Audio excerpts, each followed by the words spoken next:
প্রশ্ন হলো, রজতবাবু বাড়ি থেকে অফিস 3 ঘন্টায় যান।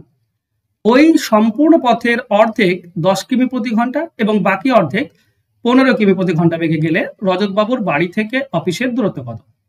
দেখো 3 ঘন্টা সময় লাগে। টোটাল দুটি গতিবেগ দেওয়া আছে, অর্ধেক অর্ধেক। তো অর্ধেক অর্ধেক রাস্তার যদি গতিবেগ দেওয়া থাকে, তাহলে গড় গতিবেগ কত সেটা আমরা বের করতে পারি। গড় গতিবেগের নিয়ম হচ্ছে 2 ইন্টু xy, উপরে গুণ হবে, নিচে যোগ হবে, তাই না? তার মানে 2 ইন্টু গতিবেগ দুটি গুণ করে দাও, 10 আর 15, আর নিচে 10 15 যোগ, তার মানে 25। 5 দিয়ে কাটলে 5 পাবো, এটা 5 দিয়ে কাটলে 2, 5-এর সঙ্গে 15 কাটলে 3, 3 2 6, 6 2 12। তো গড় গতিবেগ হচ্ছে 12 কিলোমিটার প্রতি ঘন্টা, মানে 1 ঘন্টায় 12 কিলোমিটার যেতে পারবে। তাহলে যাই তো 3 ঘন্টা, তাহলে 3 ঘন্টায় কত যাবে? 3 ঘন্টায় যাবে 3 দিয়ে গুণ, অর্থাৎ 36 কিলোমিটার। তার মানে বাড়ি থেকে অফিসের দূরত্ব হচ্ছে 36 কিলোমিটার। অ্যান্সার হবে অপশন এ। আশা করছি বুঝতে পেরেছো। যদি ভালো লাগে অবশ্যই একটা লাইক এবং শেয়ার করে দিও। ধন্যবাদ।